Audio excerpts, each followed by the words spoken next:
Hello, welcome back guys to the another video on not for profit organisation. आज बात कर लेते हैं बैलेंस शीट की और उसके बाद एक क्वेश्चन कर लेते हैं।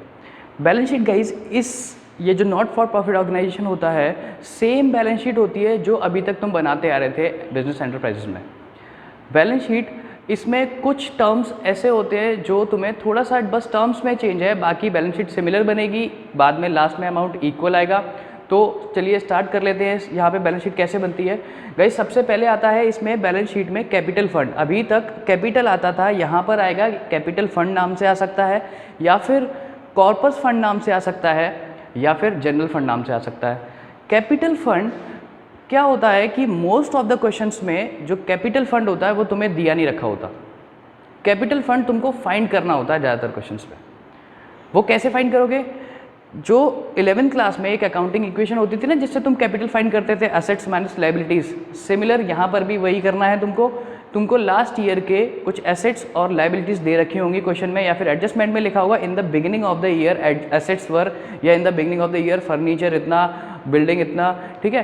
तो वहाँ से तुम क्या करोगे, वो लास्ट ईयर के एसेट्स हैं, टोटल एसेट्स लास्ट ईयर के, टोटल लायबिलिटीज़ लास्ट ईयर की, टोटल एसेट्स में से टोटल लायबिलिटीज़ को लेस कर दोगे, जो अमाउंट आएगा वो तुम्हारा कैपिटल फंड कहलाएगा, और उस कैपिटल फंड को यहाँ पर लिख दोगे तुम, ठीक है।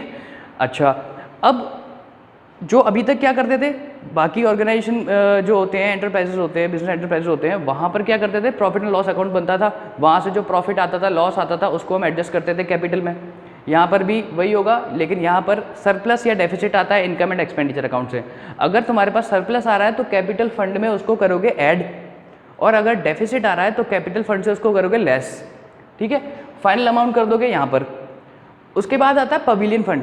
गाइस, ये जो चीज़ है, ये इसके लिए एक स्पेसिफिक वीडियो था, फंड बेस्ड अकाउंटिंग, ठीक है। तो वो जो फंड बेस्ड अकाउंटिंग वाला है, वहाँ पर आप वीडियो एक बार देख लो और वहाँ से तुम्हें चीज़ समझ में आ जाएगी। यहाँ पे वो जो ट्रीटमेंट है वो सिमिलर ऐसे ही लिखा जाएगा। पवेलियन फंड, तुमको पवेलियन फंड, सपोज तुम्हारे पास कुछ पवेलियन फंड था स्टार्टिंग में, तो उसका जो ओपनिंग बैलेंस था वो यहाँ पर लिख दोगे। अगर पवेलियन फंड से कोई भी रिलेटेड अमाउंट तुमको रिसीव हुआ है, सपोज डोनेशन है और ज़्यादा डोनेशन तुमको पवेलियन फंड के लिए ही मिला हुआ है, तो वहाँ पर इस डोनेशन को लिखोगे, ठीक है। कोई भी ऐसी चीज़ जो कि पवेलियन फंड से रिलेटेड रिसीव हो रही है वो यहाँ पर ऐड करोगे। अगर पवेलियन फंड में से ही तुम कोई खर्चा कर रहे हो, यहाँ से करोगे लेस। अच्छा, पवेलियन फंड तुमको मिला है, ये एक स्पेसिफिक फंड है, कैपिटल नेचर का ट्रांजैक्शन है, सिर्फ बैलेंस शीट में आएगा, बताया चुका हूँ मैं पहले भी। तो जो पवेलियन फंड है, तुम्हें पवेलियन बनाने के लिए मिला हुआ है। अब तुमने पवेलियन उसका कंस्ट्रक्शन किया था, ठीक है, पवेलियन बना रहे थे, अभी कंप्लीट नहीं हो पाया है, तो सपोज तुम्हें पवेलियन फंड मिला तुमको 10 लाख का, और पवेलियन तुमने बनाना स्टार्ट कर दिया। तुम्हारा पवेलियन फंड बनाते बनाते अभी तक वो जितना भी खर्चा हुआ है, आधा अधूरा बन पाया है, उसमें जितना भी खर्चा हुआ है, सपोज 10 लाख में से 4 लाख रुपए खर्च हुए हैं उसमें। तो जो 4 लाख रुपए खर्च हुए उससे हुआ क्या है, उससे मतलब वो जो 4 लाख रुपए किस चीज़ में खर्च हुए हैं, वो तुम्हारा उससे एक एसेट बन के तैयार हो रहा है, एक एसेट क्रिएट हो रहा है, ठीक है। पवेलियन एक पवेलियन है ना, तो ऐसा तो नहीं है पवेलियन सिर्फ इसी साल यूज़ करोगे, पवेलियन बना लिया तुमने इसी साल, वो तो आगे चल के भी यूज़ करते रहोगे, एक एसेट बन के तैयार हो रहा है। तो जब एसेट बन के तैयार हो तो इस साल की बैलेंस शीट में भी वो आएगा, ठीक है। एसेट साइड में पवेलियन करके लिखोगे, अंडर कंस्ट्रक्शन लिखोगे ब्रैकेट में, और 4 लाख रुपीज़ तुम्हारे खर्च हुए हैं, तो 4 लाख यहाँ पर अमाउंट आ जाएगा। अच्छा, ये कैपिटल नेचर का ट्रांजैक्शन है, इसलिए यहाँ पर आ गया, ठीक है। और इससे एक तुम्हारी कैपिटल भी जनरेट हो रही है, तो कैपिटल जनरेट हो रही है, तो इस अमाउंट 4 लाख वाले अमाउंट को तुम कैपिटल फंड में भी ऐड करोगे। तो कहाँ पर होगा ये 4 लाख रुपीज़ से तुम्हारा एसेट जनरेट हो रहा है, इसलिए एसेट में अंडर कंस्ट्रक्शन ब्रैकेट में करके लिखोगे, और यहाँ पे 4 लाख लिखोगे। कैपिटल जनरेट हो रही है, इसलिए कैपिटल फंड में उसको ऐड भी करोगे 4 लाख को। और ये जो 4 लाख रुपए पैसा जो है, ये कहाँ से आया था, ये पवेलियन फंड से आया था, इसलिए पवेलियन फंड में से एक्सपेंसेस के रूप में इसको लेस भी करोगे। 4 लाख यहाँ से लेस होगा, बाकी इन दो जगह पे जाके ऐड होगा, ठीक है। तो अब आगे बढ़ते हैं, स्पोर्ट्स फंड।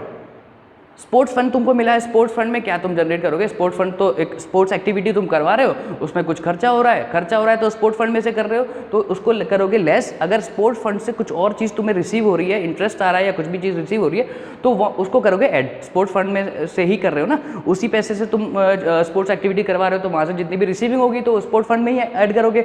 और एक्सपेंस हो रहा है, सपोज स्पोर्ट्स करवाया, तुमने प्राइज वाइज बांट दिए, अवार्ड बांट दिए, तो ये तो स्पोर्ट्स फंड में से ही खर्चा होगा, तो उसको करोगे लेस, ठीक है। आगे करंट लाइबिलिटीज़ आती है। करंट लाइबिलिटीज़ गए, इसमें तुम्हें एक चीज़ याद रखनी है, बैलेंस शीट है, स्टार्टिंग के ईयर में कोई भी चीज़, मतलब ईयर है, कोई भी एक पर्टिकुलर ईयर है, उस ईयर के स्टार्टिंग में, at the beginning of the year, अगर कोई भी प्रीपेड या कोई भी एडवांस या कोई भी आउटस्टैंडिंग हो रहा है, तुम्हें उससे मतलब नहीं है, क्योंकि उसका ट्रीटमेंट तुम प्रीवियस ईयर की बैलेंस शीट में कर चुके होगे।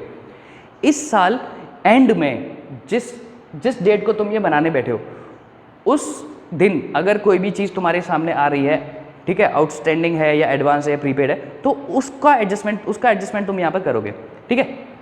करंट लाइबिलिटी जैसे आउटस्टैंडिंग एक्सपेंस है, आउटस्टैंडिंग एक्सपेंस मतलब वो जो तुमने अभी पैसा दिया नहीं है, ये तुम्हारी लाइबिलिटी है कि तुमने अभी पैसा उसको देना है, इसलिए आउटस्टैंडिंग एक्सपेंस जो भी आउटस्टैंडिंग सैलरी वगैरह, ठीक है, वो तुम यहाँ पे लिखोगे। आउटस्टैंडिंग सब्सक्रिप्शन हुआ, सॉरी सब्सक्रिप्शन तो इनकम, चलो जो भी है आउटस्टैंडिंग है वो तुम यहाँ पे लिख दोगे, ठीक है।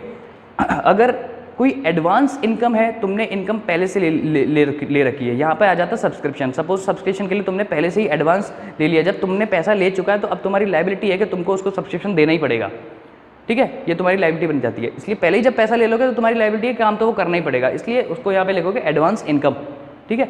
अब आता है एसेट साइड। एसेट साइड पे पवेलियन अंडर कंस्ट्रक्शन बता चुका हूँ 4 लाख।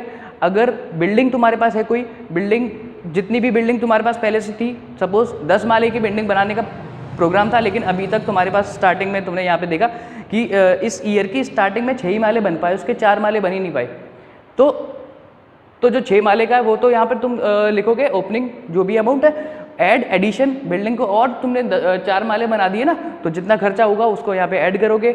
अगर डेप्रिसिएशन है, वो डेप्रिसिएशन तुम अभी तक करते आ रहे थे, डेप्रिसिएशन यहाँ पे लेस कर दो बिल्डिंग से। उसके बाद आता है फर्नीचर के साथ भी वही सेम ट्रीटमेंट, अगर डेप्रिसिएशन लेस कर दो, डेप्रिसिएशन यहाँ से लेस करोगे, डेप्रिसिएशन वो कहाँ पर आता है, इनकम एंड एक्सपेंडिचर अकाउंट में, एक्सपेंडिचर साइड। अब करंट एसेट में वही प्रीपेड, कोई जितने भी करंट एसेट है सब लिख दो, जो अभी तक बैलेंस शीट, कोई ज़्यादा खास बात है नहीं इसमें। प्रीपेड एक्सपेंस आ गया, इस डेट को तुमने देखा, प्रीपेड एक्सपेंस मतलब कोई भी एक्सपेंस ऐसा जो कि जिसके लिए तुमने पहले से ही पैसा दे चुका है, एडवांस पेमेंट तुमने कर दिया, तुम्हारी टेंशन खत्म। अब सामने वाले बंदे को जिसको तुमने पेमेंट किया है उसको काम करना ही पड़ेगा, वो उसकी लायबिलिटी है, तुम्हारा तो एसेट हो गया वो, ठीक है, तुमने उसके लिए पहले ही पैसा दे दिया, तो इसलिए प्रीपेड एक्सपेंस यहाँ पे एसेट साइड। और आउटस्टैंडिंग इनकम मतलब ऐसी कोई भी इनकम जो तुम्हें अभी मिलनी बाकी है, तुम्हें मिलेगी ही, वो इनकम है, अर्न कर चुके हो, लेकिन पैसा अभी तक नहीं आया ना, पैसा तो आएगा ही तुम्हारे पास, ठीक है, तो वो हो गई आउटस्टैंडिंग इनकम। यहाँ पे इसको साइड को टोटल कर देना, दोनों साइड आ जाएंगी इक्वल, ये हो जाती है तुम्हारी बैलेंस शीट। कोई ज़्यादा इसमें कोई नई बात तो थी नहीं, लेकिन फिर भी एक कुछ ये जो टर्म्स थे वो मैंने बता दिए गाइस। एक और ट्रीटमेंट होता है कॉस्ट ऑफ गुड सोल्ड, ठीक है, cost of good consume. Cost of good consume जो है वो भी एक बड़ा एडजस्टमेंट होता है, उसके लिए एक स्पेशल वीडियो मैंने बनाया है, वहाँ पर जाके देख सकते हो आप। तो cost of good sold cost of goods consumed है, वहाँ से भी जो क्लोजिंग स्टॉक वगैरह ये सब लिखोगे, ठीक है। ये तो हो गया तुम्हारा बैलेंस शीट। अब एक फटाफट से एक क्वेश्चन कर लेते हैं। तो गाइज ये रहा आपका क्वेश्चन आपकी स्क्रीन पर। For the following is the receipts and payments account of literacy club for the year ended 31 March 2019। Guys ये है रिसीट्स एंड पेमेंट अकाउंट, आपको ऑलरेडी दे रखा है। इसमें दोनों ट्रांजेक्शन आते हैं, रेवेन्यू नेचर का या कैपिटल नेचर का, दोनों टाइप के ट्रांजेक्शन आते हैं। आपको रेवेन्यू नेचर का छांट के अलग लिखना है और कैपिटल नेचर का यहाँ से निकाल के बैलेंस शीट में लिखना है, और रेवेन्यू नेचर का इनकम एंड एक्सपेंडिचर में अकाउंट में लिखना है, बता चुका हूँ मैं। अब एडजस्टमेंट देख लेते हैं। पहला एडजस्टमेंट है सब्सक्रिप्शन आउटस्टैंडिंग एज ऑन 31 मार्च 2018, यानी कि प्रीवियस ईयर के एंडिंग में सब्सक्रिप्शन आउटस्टैंडिंग 2000 था और 31 मार्च 2019 यानी कि करंट ईयर के एंडिंग में सब्सक्रिप्शन 2500 हो चुका है। सेकंड एडजस्टमेंट कहता है 31 मार्च 2019 को आउटस्टैंडिंग सैलरी यानी कि करंट ईयर के लास्ट में आउटस्टैंडिंग सैलरी बनती है तुम्हारी 600 रुपये और रेंट आउटस्टैंडिंग बनता है 1200 रुपये। थर्ड एडजस्टमेंट देख लेते हैं। Club own furniture 15,000, book 7,000 on 1 अप्रैल 2018, यानी कि ये करंट ईयर के स्टार्टिंग में और प्रीवियस ईयर के एंडिंग में, मतलब पिछली साल के जो असेट्स हैं तुम्हारे ये दे रखे हैं। फर्नीचर ऑलरेडी तुम्हारे पास 15,000 का है, बुक 7,000 की ऑलरेडी तुम्हारे पास है, ठीक है गाइस। अब इसको मैंने तुमको बताया था, इसमें तुमने एक चीज़ नोटिस की होगी कि इस वाले क्वेश्चन में तुमको कैपिटल फंड नहीं दे रखा है, कैपिटल फंड नहीं दे रखा है तो मोस्ट ऑफ द क्वेश्चंस तुम्हारे पास ऐसे आएंगे जिनमें कैपिटल फंड नहीं दे रखा होगा, तुमको वो कैपिटल फंड कैलकुलेट करना पड़ेगा, फाइंड करना पड़ेगा। कैसे? प्रीवियस ईयर की बैलेंस शीट बना के। प्रीवियस ईयर की बैलेंस शीट मतलब तुमने 11th क्लास में एक इक्वेशन हुआ करती थी, टोटल एसेट्स में से जब टोटल लाइबिलिटीज़ को डिडक्ट कर दोगे तो तुम्हारे पास जो अमाउंट होगा वो कैपिटल कहलाएगा। सेम यहाँ पर भी क्या करना है, प्रीवियस ईयर के टोटल एसेट्स और माइनस टोटल लाइबिलिटी कर दीजिए, कैपिटल फंड तुम्हारे पास करंट ईयर का आ जाएगा। तो गाइज सबसे पहले यही कर लेते हैं, हम कैपिटल फंड ही फाइंड कर लेते हैं।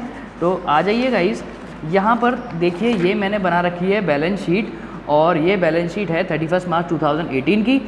यहाँ पर एसेट कॉलम में सबसे पहले हम एसेट्स छाट लेते हैं, क्या क्या है हमारे guys. Receipts and payment account में सबसे पहले तुमने देखा होगा एक लिखा है to balance BD receipt side पे, यानी कि ये ओपनिंग बैलेंस है हमारे पास कैश, यानी कि ये प्रीवियस ईयर का एसेट है तो इसको लिख दीजिए कैश 19,550 रुपीज़।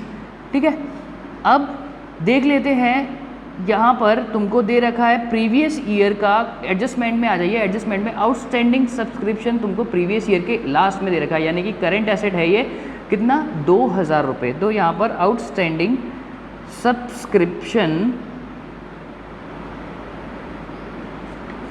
2,000। ठीक है, अब आ जाओ और कोई बात सेकंड वाले में कोई नहीं है। थर्ड वाले में फर्नीचर तुम्हारे पास, फर्नीचर एंड बुक तुम्हारे पास प्रीवियस ईयर के है। यहाँ पे लिखोगे फर्नीचर 15,000, बुक्स 7,000। वैसे इतने तुम्हारे पास ये प्रीवियस ईयर के एसेट्स हैं। अब लाइबिलिटीज़ चेक कर लो ज़रा। लाइबिलिटीज़ तुम्हें यहाँ पर प्रीवियस ईयर की एक भी लाइबिलिटीज़ नहीं दे रखी है। तो वैसे तो क्या करते हैं, टोटल एसेट में टोटल लाइबिलिटीज को माइनस करते हैं। जब तुम्हारे पास लाइबिलिटी नहीं है तो टोटल एसेट करो और यही टोटल एसेट जो तुम करोगे वो तुम्हारा कैपिटल फंड कहलाएगा। तो गाइस इसको टोटल कर लेते हैं।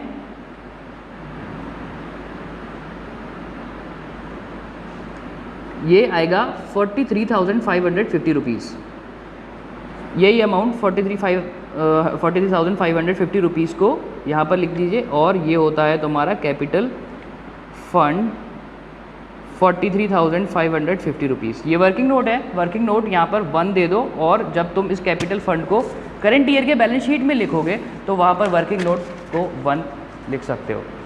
ये आता है करंट ईयर की बैलेंस शीट। लाइबिलिटी साइड को लिख दो कैपिटल फंड अमाउंट 43,550 रुपीज़। अभी अंदर ही लिखेंगे क्योंकि हमें इसमें आगे सरप्लस भी ऐड करना है। तो 43,550 रुपीज़, थोड़ी सी इसका स्पेस छोड़ दो। अब बात आती है, आगे बढ़ते हैं। रिसीट एंड पेमेंट अकाउंट में सबसे पहले टू बैलेंस BD हम कर चुके हैं। सब्सक्रिप्शन पे आ जाइए। सब्सक्रिप्शन तुम्हारे पास यहाँ पे 3 साल का दे रखा है, previous year, current year and next year का दे रखा है। प्रीवियस ईयर का सब्सक्रिप्शन तुम्हें मिल रहा है 1,200 रुपये, जो कि प्रीवियस ईयर से रिलेटेड है। लेकिन प्रीवियस ईयर का जो आउटस्टैंडिंग सब्सक्रिप्शन बन रहा था वो एडजस्टमेंट में तुम देख सकते हो 2,000 रुपीज़ लिखा हुआ है।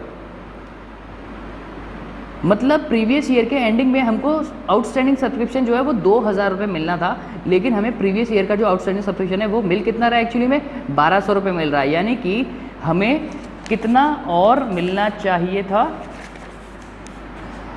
यहाँ पे सब्सक्रिप्शन अमाउंट कैलकुलेट कर लेते हैं। सब्सक्रिप्शन प्रीवियस ईयर का सब्सक्रिप्शन तुम्हारे पास इतना आउटस्टैंडिंग सब्सक्रिप्शन तुम्हारे पास प्रीवियस का 2,000 रुपये बन रहा है, लेकिन इसमें से सिर्फ तुमको 1,200 रुपये मिल पाए हैं।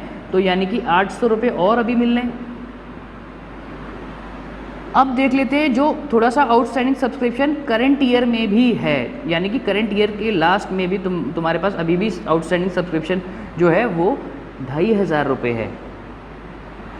यानी कि हमने देखा कि करंट ईयर के लास्ट में आउटस्टैंडिंग सब्सक्रिप्शन 2,500 रुपये है।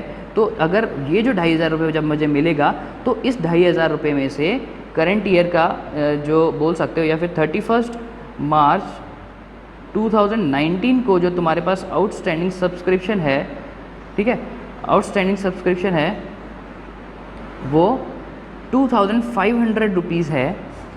इतना तुमको मिलना है, ठीक है, करंट ईयर से रिलेटेड इतना, करंट ईयर को तुम्हें लास्ट में तुम्हारे पास आउटस्टैंडिंग सब्सक्रिप्शन जो है वो 2,500 रुपये मिलना है। और इस 2,500 रुपये में ये जो 800 रुपये है यहाँ 2500 से लेस करोगे, क्योंकि ये 800 रुपये यहाँ से मैं हटा करके मैं प्रीवियस ईयर का अकाउंट, प्रीवियस ईयर का सब्सक्रिप्शन क्लोज कर दूंगा। प्रीवियस ईयर में मुझे 800 रुपये और मिल लेते हैं और करंट ईयर में 2500, करंट ईयर में मैंने देखा कि लास्ट में मुझे 2500 मिल रहे हैं, यानी कि इसमें 800 रुपये प्रीवियस ईयर के इंक्लूडेड है। यानी कि करंट ईयर, सिर्फ करंट ईयर से रिलेटेड तुम्हारे पास सब्सक्रिप्शन कितना बनता है, वो 1700 रुपये बनता है। ठीक है, आउटस्टैंडिंग सब्सक्रिप्शन करंट ईयर से रिलेटेड तुम्हारे पास 1700 रुपये बनता है और ये 1700 रुपये को तुम यहाँ पर आ जाइए और इसका थोड़ा सा एडजस्टमेंट कर लीजिए। इनकम साइड, सब्सक्रिप्शन रिसीव कर रहे हो ना, इनकम है एक तरीके का, तो यहाँ पर लिख दीजिए सबसे पहले बाय सब्सक्रिप्शन। करंट ईयर का सब्सक्रिप्शन कितना है, 26,500 रुपये। देख सकते हो रिसीट एंड पेमेंट अकाउंट में 2018 से 2019 26,500 रुपये। इसमें ऐड करोगे आउटस्टैंडिंग सब्सक्रिप्शन कितना, 1700 रुपये करंट ईयर से रिलेटेड, क्योंकि इनकम एंड एक्सपेंडिचर में बता चुका हूँ सिर्फ करंट ईयर से रिलेटेड ट्रांजैक्शंस आते हैं। तो अब इसका टोटल यहाँ फाइनल अमाउंट लिख दीजिए, तुम्हारे पास बनता है 28,200 रुपये। ठीक है, अब ये जो आउटस्टैंडिंग सब्सक्रिप्शन तुम्हें यहाँ एडजस्टमेंट में देखो, आउटस्टैंडिंग सब्सक्रिप्शन जो तुम्हारा करंट ईयर का लास्ट में 2500 रुपये जो बन रहा है, ये तुम्हारा करंट एसेट है, तो इसको बैलेंस शीट में भी लिख dीजिए। आके बैलेंस शीट में यहाँ पर लिखिए आउटस्टैंडिंग सब्सक्रिप्शन 1700 करंट ईयर से रिलेटेड और प्रीवियस ईयर के 800 रुपये, तो टोटल 2500 रुपये आउटस्टैंडिंग सब्सक्रिप्शन तुम्हारे पास अभी आना है, जो कि तुम्हारा करंट एसेट है। अब बात आती है, मुझे नेक्स्ट ईयर का भी 500 रुपये सब्सक्रिप्शन मिल रहे हैं, यानी कि मैंने एडवांस में सब्सक्रिप्शन ले लिया प्रीवियस ईयर का 500 रुपये, यानी कि ये मेरी होगी लाइबिलिटी, मैं पहले से ही पैसा ले चुका हूँ। तो यहाँ पर लिख दीजिए सब्सक्रिप्शन रिसीव्ड इन एडवांस या एडवांस सब्सक्रिप्शन। आप इसको पूरा लिखिएगा, मैंने शॉर्ट में लिखा है, जगह कम है, आप पूरा लिखिएगा इसको। ये है 500 रुपीज़। ओके, ये हो गई सब्सक्रिप्शन की बात खत्म। अब आगे बढ़ते हैं, नेक्स्ट आता है to sale of old newspaper. हम ओल्ड न्यूज़पेपर्स, पुराने जो न्यूज़पेपर है उनको बेच रहे हैं, ये हमारा रेवेन्यू रिसीट है। तो इनकम साइड में लिख दीजिए इसको by sale of old newspapers 1250 रुपये। नेक्स्ट आता है गवर्नमेंट ग्रांट्स। गवर्नमेंट ग्रांट्स एक टाइप का डोनेशन है, जिसमें हमको ये नहीं पता कि हमको उस डोनेशन का, गवर्नमेंट ने हमको एक स्पेसिफाई नहीं कर रखा कि हमको डोनेशन कहाँ पे खर्च करना है, बस हमको डोनेशन दे दिया, यानी कि एक तरीके की हमारी इनकम हो गई। इनकम साइड में लिख दो by government grants 10,000 rupees. Next आता है टू फर्नीचर। वैसे फर्नीचर को ज़रा देख लेते हैं हम। यहाँ फर्नीचर दे रखा है तुमको, बुक वैल्यू, एक जिस फर्नीचर की 7,000 रुपये की बुक वैल्यू थी उसको हम 5,700 रुपये में बेच रहे हैं, यानी कि हम इसको लॉस में बेच रहे हैं। 7,000 का फर्नीचर 5,700 रुपये में बेच रहे हैं, यानी कि 1,300 रुपये का लॉस हमें हो रहा है यहाँ पर। तो इस लॉस को हम एक्सपेंडिचर साइड 1,300 रुपये लिखेंगे। फर्नीचर यहाँ पे लिखो to loss on sale of furniture 1,300 rupees. ठीक है, अब फर्नीचर के ऊपर एक एडजस्टमेंट भी है, तो इसलिए हमको फर्नीचर की सारी बातें अभी क्लियर कर लेनी चाहिए। फर्नीचर के ऊपर एडजस्टमेंट दे रखा है कि पहले से हमारे पास फर्नीचर था 15,000 रुपये का। ठीक है, फर्नीचर हमारे पास ऑलरेडी कितना था,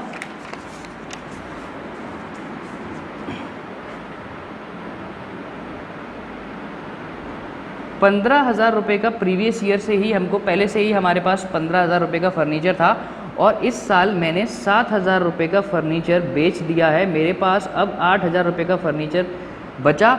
और इस साल क्या मैंने कोई फर्नीचर खरीदा है वो मैं देख लेता हूँ। पेमेंट साइड में मुझे मिल जाएगा बाय फर्नीचर 10,500 रुपये का मैंने इस साल फर्नीचर खरीदा है, यानी कि टोटल 18,500 रुपये का मेरे पास अब फर्नीचर हो चुका है। फर्नीचर क्या होता है साहब? ये एसेट होता है, तो ये फिक्स एसेट होता है। इसको एसेट साइड में यहाँ पर लिखिए फर्नीचर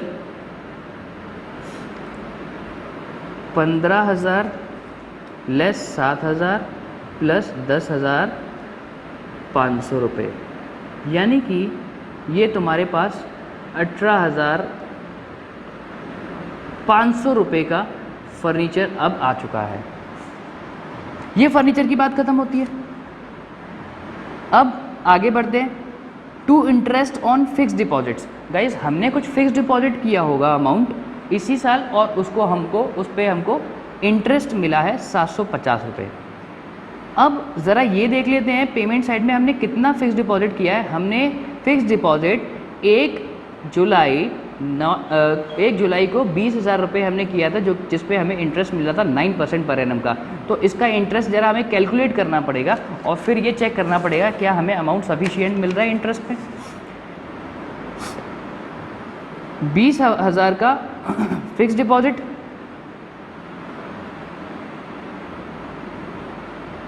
इस पे 9% का ब्याज, और 1 जुलाई यानी कि 1 जुलाई से 31 मार्च तक 9 मंथ्स हो जाते हैं, तो 9 मंथ का मेरे को इस पे इंटरेस्ट कैलकुलेट करना पड़ेगा। इसको कैलकुलेट कर लेते हैं। 1,350 रुपये बनते हैं, यानी कि मुझे अभी मिल रहा है इंटरेस्ट 450 रुपये। मेरे को मिलना चाहिए 1,350 रुपये, 450 रुपये मिल रहे हैं, यानी कि 900 रुपये मेरे एक्रूड इंटरेस्ट हो गया। ठीक है, एक्रूड इंटरेस्ट हो गया, यानी कि अब ज़रा इसका ट्रीटमेंट देख लो। रेवेन्यू रिसीट है, ये इंटरेस्ट मिल रहा, तो यहाँ पे लिखेंगे bye interest on fixed deposit. Interest on fixed deposit 450 मिल रहे हैं, 900 और मिलने चाहिए, टोटल 1,350 रुपये करंट ईयर से रिलेटेड है। ठीक है, अब ये यहाँ 900 रुपये जो इसको लिखोगे ऐड एक्रूड इंटरेस्ट। आप फुल अमाउंट लिखिए, मैंने शॉर्ट में लिखा। अब ये जो एक्रूड इंटरेस्ट है ये हमारा करंट एसेट भी होता है, तो यहाँ पर लिखिए accrued interest on fixed deposit 900। ये बात खत्म हो गई अब इंटरेस्ट के ऊपर। अब आगे बढ़ते हैं बाय सैलरीज। ये तो हमारा रिसीट वाला तो कॉलम खत्म। अब पेमेंट्स की साइड आ जाओ। बाय सैलरी, सैलरी पे कर रहे हैं 3,000 रुपये की सैलरी हम पे कर रहे हैं, यानी कि सैलरी के ऊपर थोड़ा तुमको एडजस्टमेंट भी दे रखा है। सेकंड वाले एडजस्टमेंट को पढ़ लो। 31 मार्च 2019 को तुम्हारे पास आउटस्टैंडिंग सैलरी 600 रुपये थी, मतलब हो चुकी है, यानी कि सैलरी 600 रुपये और आनी है। और अभी तुमने सैलरी पे कर चुके, सैलरी पे कर रहे हो, तो अभी 3,000 पे कर दिए, 600 रुपये और पे करनी है। तो इसको एक्सपेंडिचर साइड पे लिखेंगे, to salaries 3,000 add outstanding at the end 600, 3,600 रुपये सैलरी बन गई। अब ये outstanding salary at the end है, यानी कि ये करंट लाइबिलिटी हो गया, तो इस या लाइबिलिटी साइड में लिख दो सैलरीज आउटस्टैंडिंग 600 रुपये। ठीक है, अब आगे बात आती है बाय न्यूज़पेपर। न्यूज़पेपर हमने न्यूज़पेपर खरीदे हैं, ठीक है, कैश गया है, यानी कि ये आ जाएगा 2 न्यूज़पेपर्स 2,050 रुपये। नेक्स्ट आता है इलेक्ट्रिसिटी बिल पे कर रहे हैं। इलेक्ट्रिसिटी बिल 1,000 रुपये का इलेक्ट्रिसिटी बिल दे दिया भाई। फिक्स डिपॉजिट पे हम ट्रीटमेंट कर चुके हैं। बाय बुक्स, यानी कि ये बुक्स जो होती है ये एसेट्स होती है, क्योंकि बुक्स एक बार खरीद ली ना, वो तो 1 साल से ज़्यादा टाइम के लिए हो गई, तो बुक्स हमने खरीदी, यहाँ पर बुक्स लिखोगे, एसेट साइड में लिखोगे बुक्स,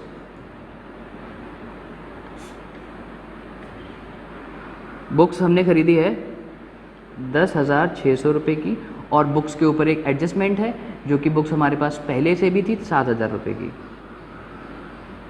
तो टोटल हमारे पास अब बुक्स कितनी हो गई हैं, 17,600 रुपये। अब आ जाइए रेंट। रेंट भी हमारा आउटस्टैंडिंग है, करेंट ईयर का रेंट आउटस्टैंडिंग 1,200 रुपये दे रखा है एडजस्टमेंट में। तो रेंट देख लेते हैं। To rent 6,800 add outstanding at the and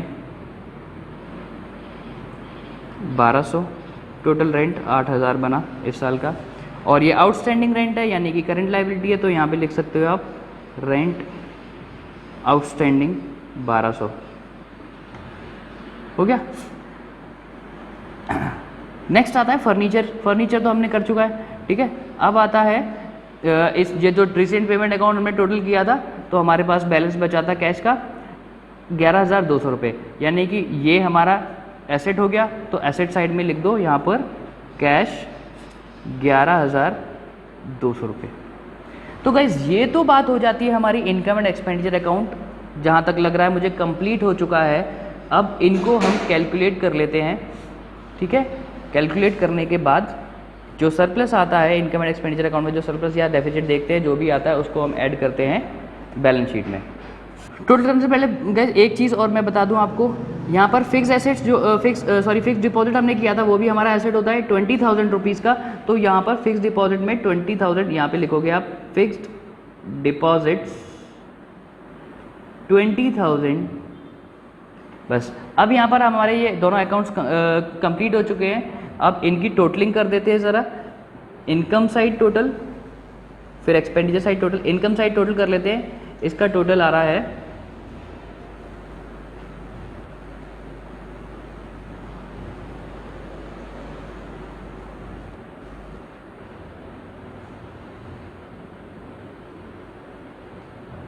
40,800 rupees.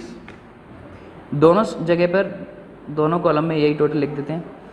अब एक्सपेंडिचर साइड टोटल कर लेते हैं।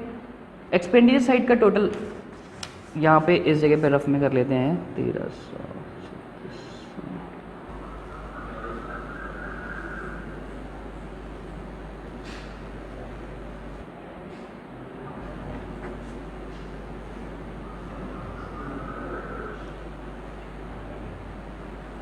₹15,950।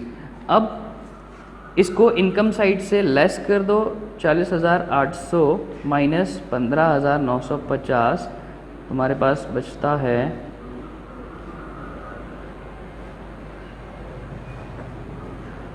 24,850 रुपये। 24,850 तुम्हारे पास सरप्लस आ गया तुम्हारा ये टू सरप्लस 24,850 रुपये। अब इस सरप्लस को कैपिटल फंड में ऐड करेंगे, यहाँ पे लिख दो ऐड सरप्लस 24,850 रुपये। टोटल इसका कर दो, यहाँ पर आ जाता है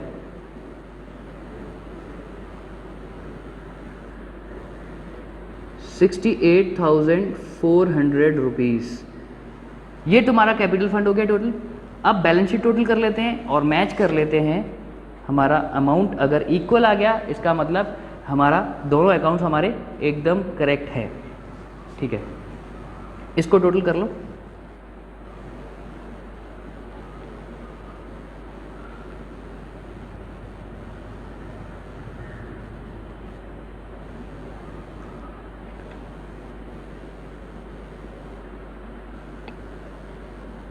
₹70,700 हमारा आ रही है हमारी लायबिलिटी साइड।